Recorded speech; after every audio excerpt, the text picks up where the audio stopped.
Morning, welcome back to my channel Rupmorima. চলো তাহলে আজকে এখান থেকে ব্লগটা শুরু করা যাক।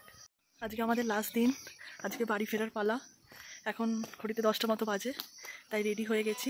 এখন ব্রেকফাস্ট করে তারপর বেরোবো, আর সাইট সিন করতে করতে তারপর আমরা এনজেপি পৌঁছাবো। চলো তাহলে ব্রেকফাস্ট করা যাক। ব্রেকফাস্টে ছিল লুচি আর আলু চচ্চড়ি। এরপর আমরা চলে গেলাম গাড়ি করে। যাওয়ার পথে যা যা ভিউ পয়েন্ট পড়বে সেগুলো দেখতে দেখতে আমরা শিলিগুড়ি পৌঁছাবো।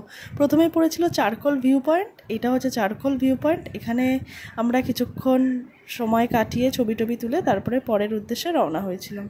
এবার আমরা চলে এসেছি পানবো ভিউ পয়েন্ট। এইটা হচ্ছে পানবো ভিউ পয়েন্ট।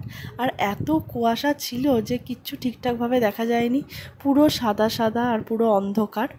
আর জায়গাটা ছিল খুবই সুন্দর। আর আমরা গিয়েই তো প্রথম থেকেই বৃষ্টি পেয়েছিলাম, আর সেদিনকেও বৃষ্টি হয়েছিল। আর ওই যে দেখতে পাচ্ছ একটা জিগজ্যাগ মতো রাস্তা মতো, ওটা কিন্তু রাস্তা নয়, ওটা তিস্তা নদী।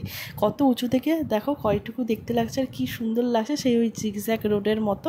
এই নদীটা ফোনে যতটা না সুন্দর দেখা যাচ্ছে, তার থেকে সামনাসামনি খুব সুন্দর দেখতে ছিল। মানে অত ভালো তো ক্যামেরা ছিল না, ডিএসএলআরও নয়, ফোন ক্যামেরায়। যাই হোক, তাও সুন্দর লাগছে। এরপর আমরা ওখান থেকে বেরিয়ে একটু পাহাড়ি মোমো খেয়ে নিলাম। মোমোর টেস্টটা মোটামুটি ছিল।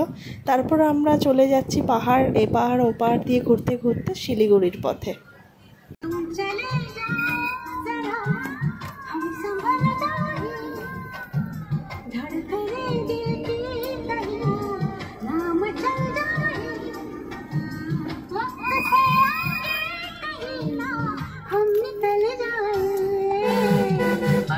अरे ये क्या हुआ कोई न पहचाना।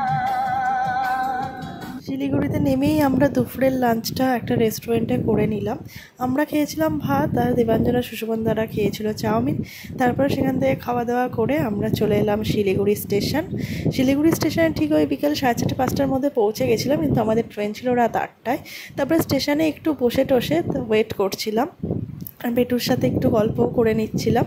তারপর আমাদের ট্রেন চলে এসেছে। এরপর চলো ট্রেনে উঠে যাই। এর ছিল স্লিপার ক্লাসের টিকিট। তো ট্রেনে উঠে দেখি যে জানলাগুলো কিছুতেই খুলছে না, তার মধ্যে এত গরম। তো সুশোভনদা দেবাঞ্জন চেষ্টা করে জানলাটাকে লাস্ট পর্যন্ত খুলতে পেরেছিল।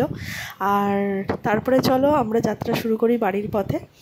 তখন ভোর 3:30-4টে আমরা বর্ধমান স্টেশনে নেমে গেছি। এবার বর্ধমান থেকে ফার্স্ট ট্রেন ধরে আমরা আসানসোল যাব। আসানসোল পৌঁছাতে পৌঁছাতে প্রায় সকাল 6টা মতো বেজে গেছিলো।